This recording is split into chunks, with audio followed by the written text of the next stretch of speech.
Қазақстандағы қайта құру саясаты кімнің есімімен тікелей байланысты? Михаил Горбачев қайта құру саясатын жүзеге асыру үшін қандай шаралар қолданды? КСРОда 80-ші жылдардың ортасына қарай қандай экономикалық жағдай қалыптасты? Мемлекетте демократияландыру саясатын жүргізудің Қазақстан үшін жағымды жақтары болды ма? Қайта құру бағытының нәтижесі қандай болды? КСРОның ыдырауына не себеп болды? Осы сұрақтарға жауап берейік. Қазақстандағы қайта құру саясаты кімнің есімімен тікелей байланысты? 1985 жылы наурызда КОКП орталық комитетінің бас хатшысы болып Михаил Сергеевич Горбачев тағайындалды. Ол қоғамды демократияландыру негізінде қайта құруды жүзеге асыру үшін жаңа бағыт ұсынды. Бұл бағыт тарихқа қайта құру саясаты деген атпен енді. Қайта құру саясатының мәні елдің әлеуметтік экономикалық дамуын жеделдету, қоғамдық өмірдің барлық салаларын демократияландыру, жариялылық ұстанымдарының болуы еді.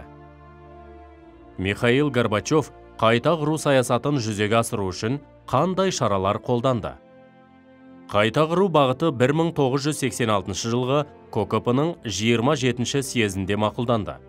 Сонымен партия елді жаңару бағытына бастауға міндет алды.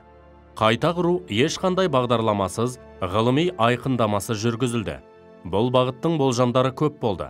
Қайта құру бағыты алғашқы кезден сәтсіздікке ұшырады. Бұған Мәскеуде Виктор Гришин, Ленинградта Григорий Романов, Қазақстанда Дінмұхамед Қонаев, Әзірбайжанда Гайдар Әлиев сияқты басшылар кінәлі деп шешілді. Осылайша, Михаил Горбачевтың қайта құру бағыты мемлекетті аса ірі дағдарыстан құтқара алмады. КСРОда 80-ші жылдардың ортасына қарай қандай экономикалық жағдай қалыптасты? Экономикалық бағытты дамыту міндеті Ресей қаржыгері КСРО министрлер кеңесінің көмекшісі қызметін атқарған Леонид Абалкинге жүктелді.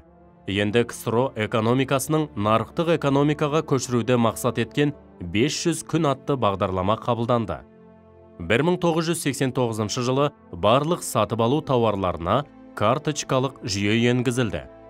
Бұл қомақты қаржыны жоғалтуға соқтырып, экономикада гиперинфляция орын алды. Жоспарлы экономикаға нарықтық жүйені енгізу шарасы сәтсіз аяқталып, керісінше дағдарысқа әкеліп соқты. Мемлекетте демократияландыру саясатын жүргізудің Қазақстан үшін жағымды жақтары болды ма? Қазақстандағы қайта құру саясатына ашық қарсылық білдірген кеңестік жүйенің оппоненттері партия басшылығына наразылықтарын білдіріп, ашық шерулерге шығып отырды. Көптеген саяси партиялар құрылып, КСРОда ұлтаралық қақтығыстар басталды. Оған мысал ретінде желтоқсан көтерілісі, Невада-Семей қозғалысын алуға болады. Қайта құру бағытының нәтижесі қандай болды? Михаил Горбачев орталық комитеттің бас хатшысы қызметінен бас тартты да КОКП-ға өзін өзі таратуды ұсынды. КСРОның ыдырауына не себеп болды? Бірінші себеп КСРОның экономикалық жағдайына әсер еткен жаппай әскери қарулану әрекеті. Екінші себеп экономиканың техникалық жағынан артта қалуы. Үшінші себеп КСРОда ұлтаралық қақтығыстардың орын алуы. Билік ұлттық мәселені шешуде дәрменсіз екенін көрсетті. Төртінші себеп орталық пен жекелеген республикалар арасындағы байланыстың үзілуі. Бесінші себеп КСРО құрамындағы мемлекеттердің одақтан шығатындары туралы мәлімдеп, тәуелсіздік алуға ұмтылуы. КСРОның ыдырауына қайта құру бағыты кезеңіндегі сәтсіз реформалар өз әсерін тигізді деп қорытындылауға болады.